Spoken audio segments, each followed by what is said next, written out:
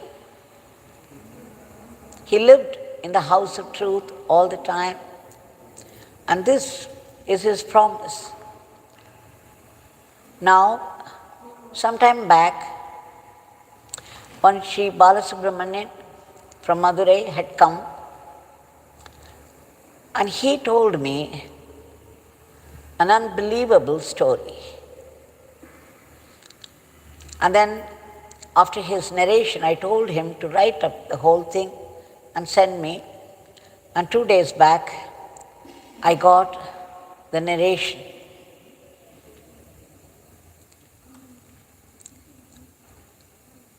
Sri Balasubramanian's father, Sri Kameshwaran, had great reverence, veneration, and devotion for all the Mahatmas, especially Bhagwan Sri Raman Maharishi.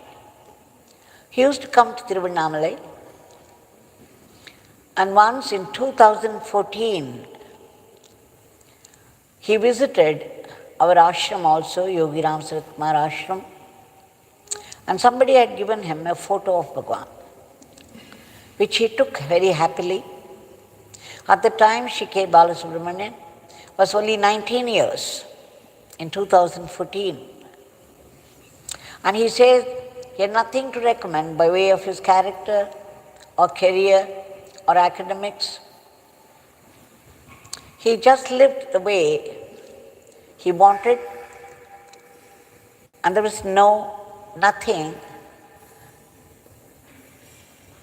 to praise about it. So as soon as father returned home, he saw his 19-year-old boy sitting there. He handed over the picture of Bhagwan, Yogiram Sarat Kumar, to his son.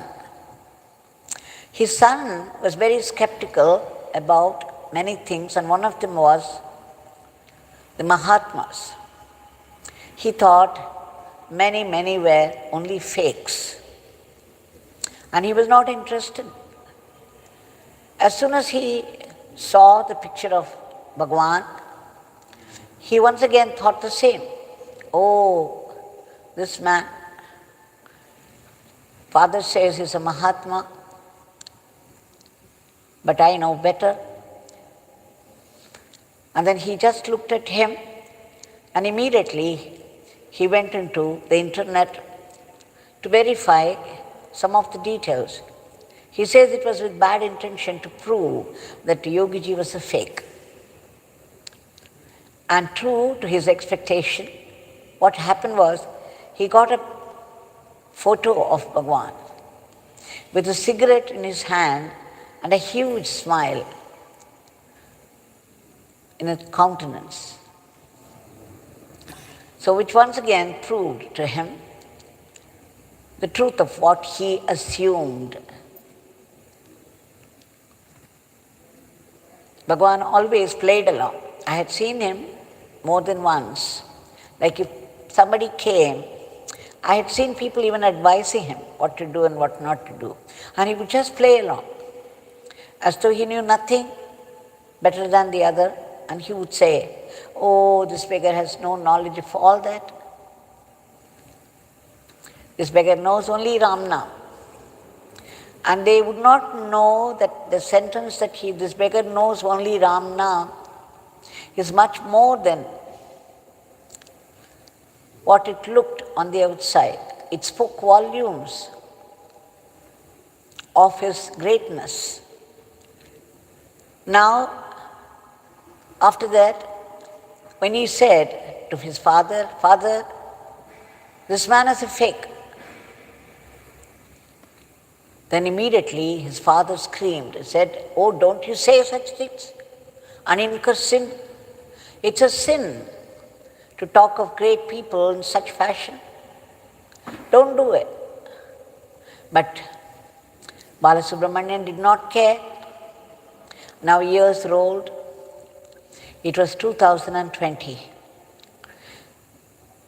Sri K. Balasubramanian had something that people sometimes did not have, such people. He had great love for Lord Muruga. He was very devoted to him, despite all that he described about himself. And at one point, he wanted to take a Padayatra. He wanted to walk all the way to Payani, 120 kilometers from his place. He walked.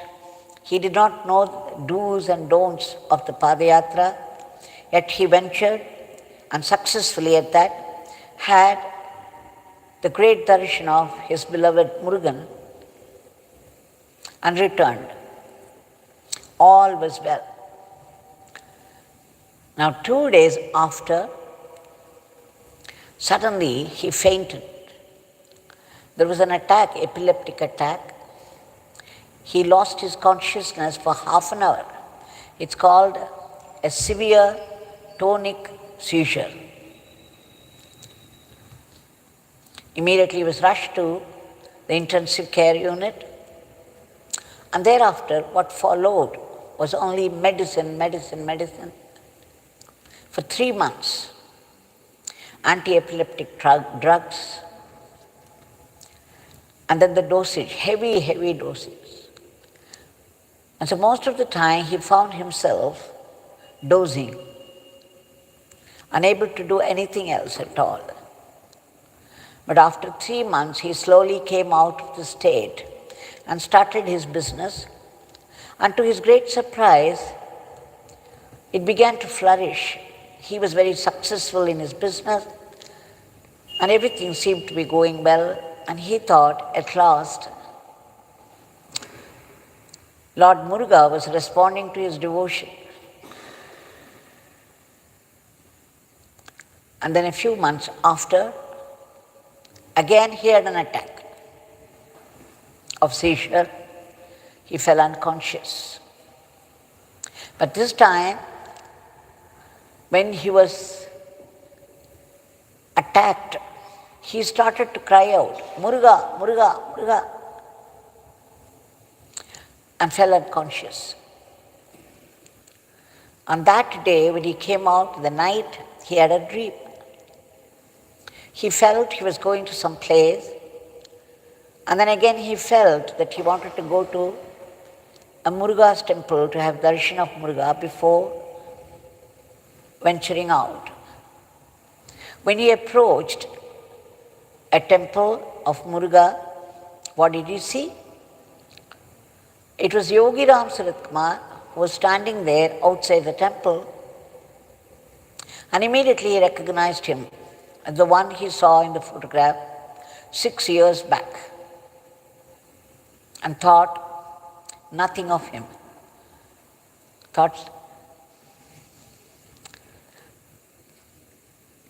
Now, Bhagavan was smiling and called him near and said, pointing a place very near him, next to him, to sit. Balasubramanian says, of course he couldn't sit next to him. He sat a little behind. You see, when he had the first attack and was in the ICU, the doctors had said that he had to continue the medicine, the heavy dosages, all his life. And they also warned him, no driving cars, no swimming, and no high-intensity sports. He was very much intimidated, but then he had no choice. Now, in the dream, he was sitting next to Bhagavan, a little behind though, and Bhagavan was blessing him, was talking to him, and there was silence also, at the end of which Bhagavan turned to him and said, no such thing will happen again. Go away. No more such things, go away.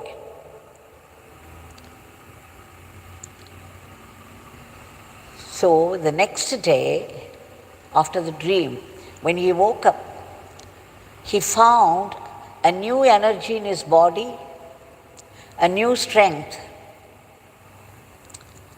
a new feeling of wellness, new confidence. And suddenly it flashed. It's all Yogiram Saratkumar, his blessing. And when he had come here a few months back, he said, Amma, after that dream, I never had any attack till now. Not even once it returned. Such is the greatness of Yogiram Saratkumar. And that's when I told him to write everything and send.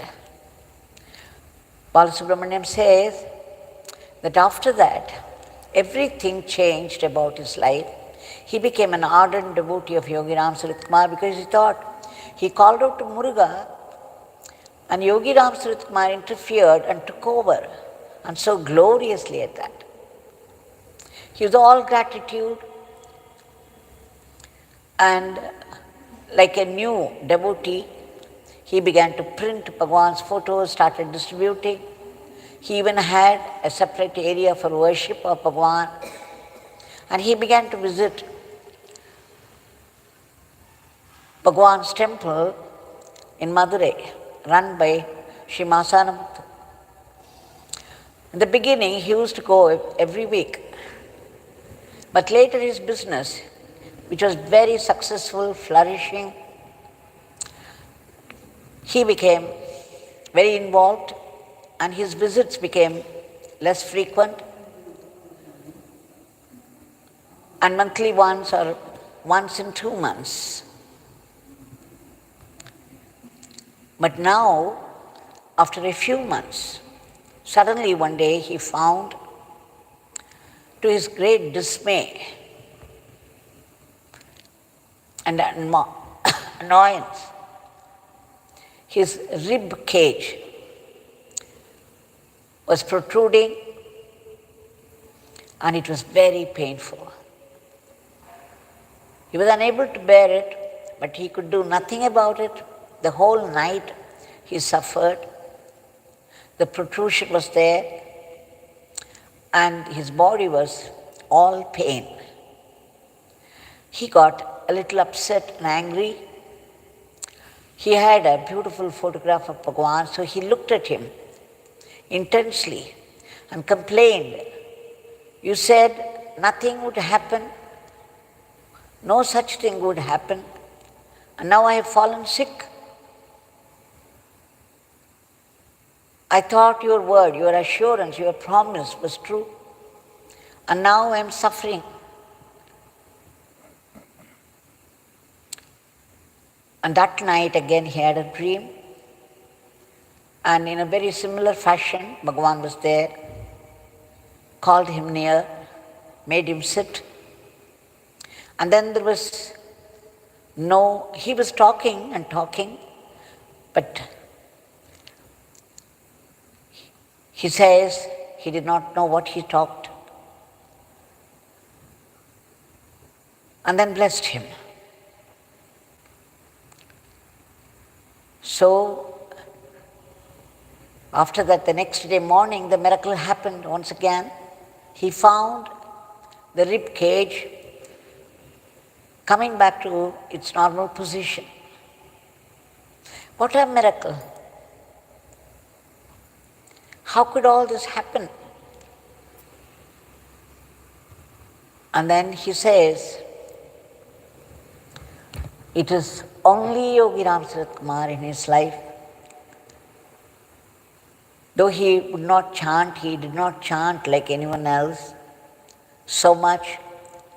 Every time he would just look at his photograph, the photograph of Bhagavan, and would be lost in such intensity, just looking at the photograph of Bhagavan. He says that he feels Bhagavan's presence all the time with him. So you see, what transformation. That is why we need to talk about these miracles. We share these miracles with people, because this miracle would lead to the final and the greatest miracle of transformation. The greatest miracle is transformation effected by the great people.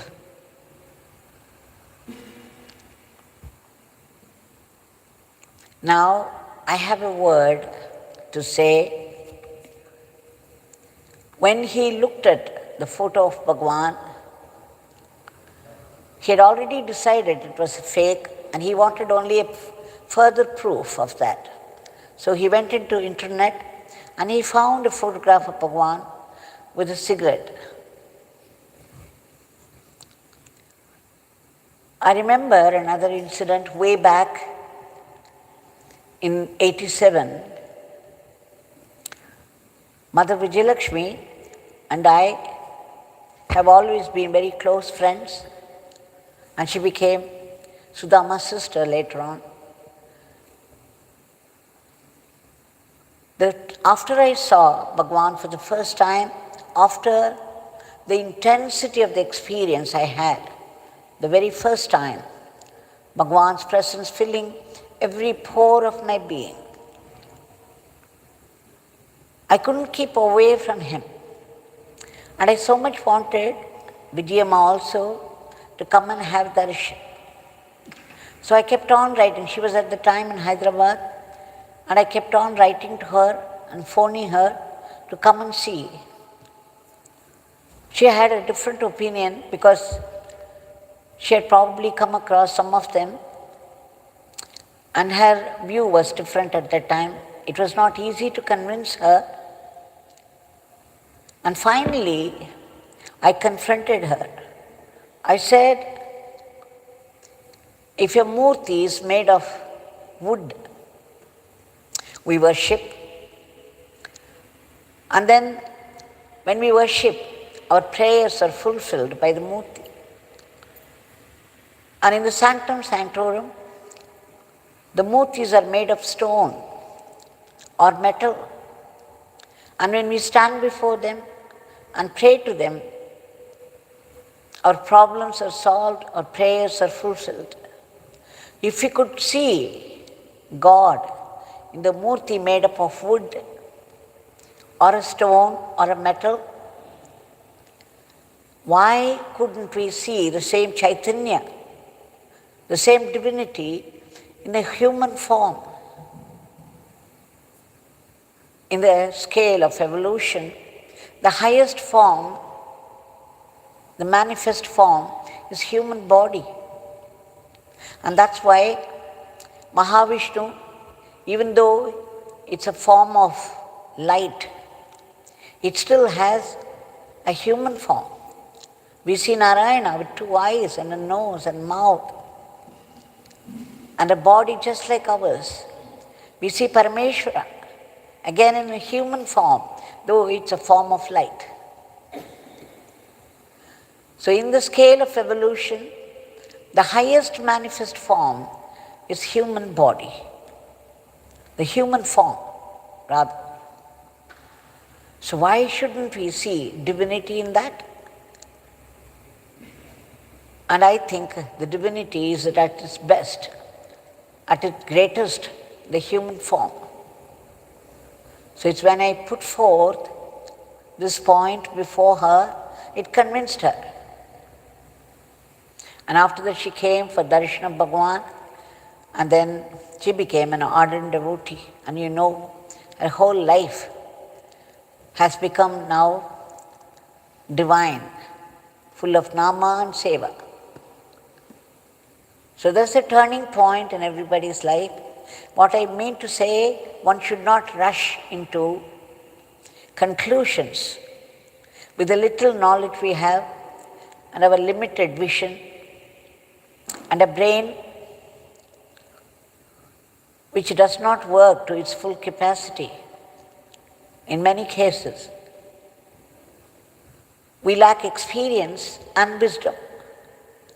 So that is why my appeal to people not to jump to conclusions when you come across these great beings. Because they are generally very simple. They look insignificant. They look so common and simple that we may miss their divinity altogether. And yet, so great and generous and compassionate are they. They come around, overwhelm us, and take over. Now today we shall submit our prayer. We beg you, Bhagwan, because that's all we can do, again and again, for your immediate divine intervention to free the world from the clutches of these viruses that affect both the body and the mind, and bring back a dharmic normalcy in all aspects of life. We beg you to uproot all the negativities of the mind, especially our haste in jumping to conclusions. And Bhagwan, we beg you to give your protection to all those people, unselfish as they are, unmindful of their own discomfort, work hard for the sake of the others. And we beg you again for a boost to our economy. And we pray intensely, soulfully, for unbroken remembrance of your name, knowing, as per your prescription, no single nama goes waste. Every nama does its transforming work. Blessed are those who utter the name Yogiram Saratkumar even once in their life. You may not know, but Bhagwan will take over sooner or later. We beg you, Bhagwan, to bless us to be fine instruments in your hands, not caught by Maya, so that we run our everyday life as an offering to you. And Bhagwan, we seek that supreme blessing for that supreme state of being,